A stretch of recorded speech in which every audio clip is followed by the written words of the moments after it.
Les délégués CSPE ont choisi de traduire la réponse qu'ils entendaient donner à l'appel du chef de l'État en saisissant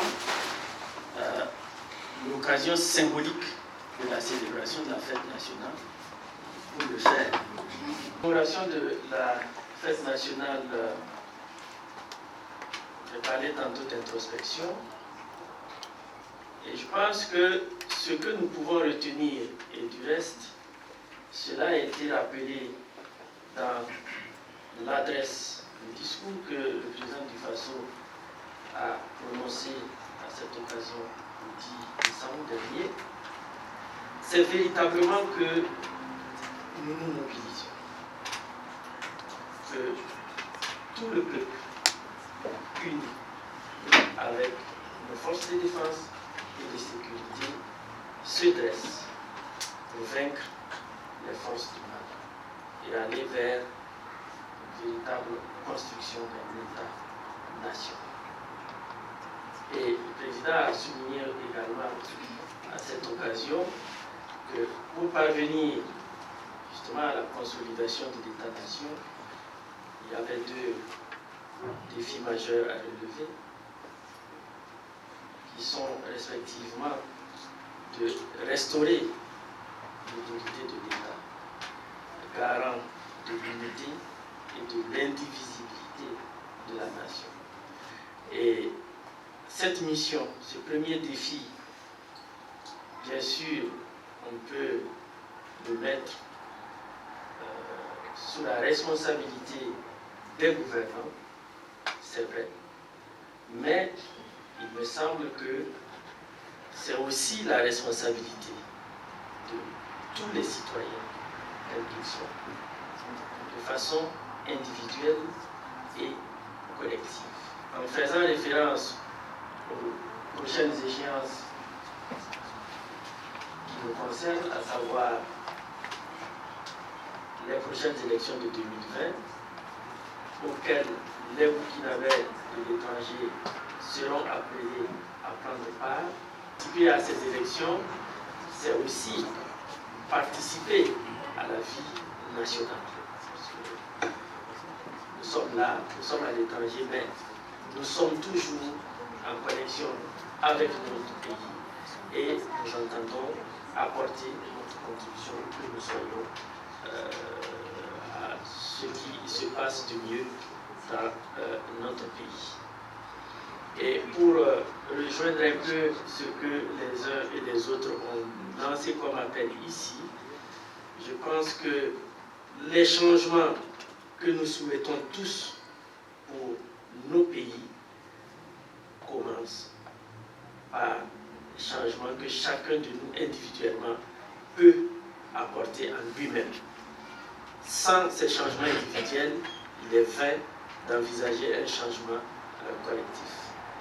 Et sur ces mots, je voudrais souhaiter une bonne fête de l'indépendance à tous les Burkinabés ici présents et même à ceux qui ne sont pas là, et dire que j'apprécie au plus haut point la fraternité, la solidarité qui nous a été exprimée tantôt par les délégués des pays amis, et pour dire, comme quelqu'un l'a dit ici, que ce soir, nous sommes tous Burkinabés, donc bonne fête à tous les Burkinabés que nous sommes ce soir. Je vous remercie. Le Rwanda nous donne actuellement un exemple. Avant le Rwanda, le Botswana nous a donné un grand exemple. Alors je vous invite à une profonde réflexion sur nous-mêmes, avec impartialité. Nos aînés politiciens dans nos pays, d'habitude, ils nous disent les jeunes, c'est le futur du pays. Non. La jeunesse, c'est le présent et le futur. Le message de dire que c'est le futur, c'est pour nous pousser à attendre. N'attendez pas. Il faut comprendre notre message. Et la question des femmes, le tissu social et aussi la force culturelle que je viens de dire, ce sont les femmes qui portent ça. Et donc, il faut à tout prix que les femmes s'engagent dans toutes les sphères et dans toutes les décisions qui concernent le pays. Ce lourd nati la lekifu on va dire par l'arganata. Ça veut dire que dans un arbre, c'est quand il y a un trou que le lézard peut rentrer. Donc, ne laissons pas ce trou aujourd'hui nous diviser. Personne ne pourra dire quelqu'un de venir libérer à la place de nous. Ça, pour ça, il faut qu'il y ait des informations et sensibilisations auprès de nos diasporas. La diaspora, je pense qu'on a des rôles importants à jouer au niveau de l'information et sensibilisation là-dessus.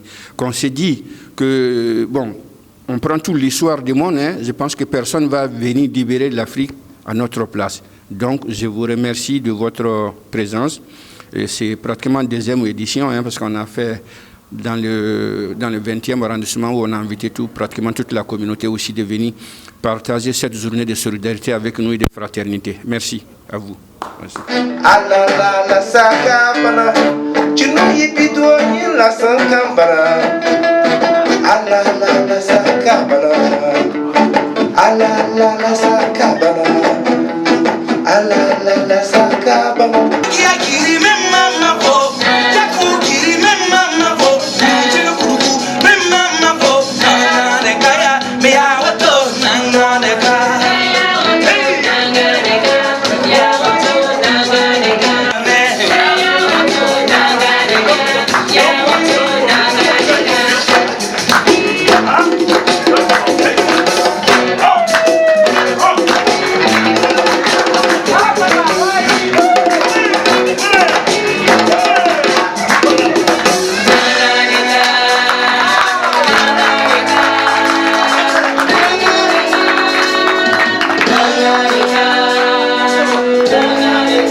Merci.